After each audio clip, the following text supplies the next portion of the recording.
Olympics ho ito, hindi ito Epalympics. Hindi, magkaiba yung Epalympics sa Olympics. Hindi, tsaka, who gave you the right na pangaralan? Oo nga eh. Yun ang hindi ko nagustuhan eh.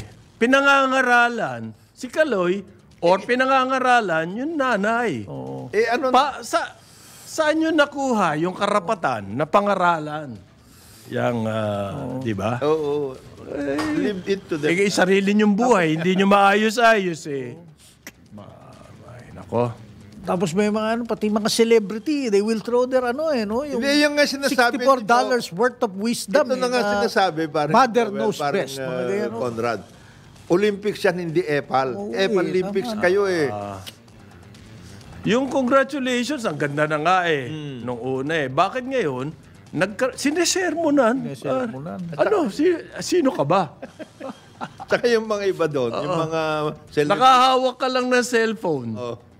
Oo. Saka yung ibang mga Di ba? Yung ba cellphone, yun ang ngayon, magic? Weapon mo yun. Nagiging magic mo na pwede mo nang pangaralan yun. Saka yung picture. Yun nga pare, nangingiming pangaralan yung mga ganyan, yung mga family affairs, ang kanila sinasabi, reconciliation and everything.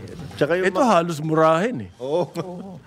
Saka yung mga yung holier than thou talaga. Congratulate kay Kaloy. Sana naman mas malaki yung mukha niya kaysa sa inyo.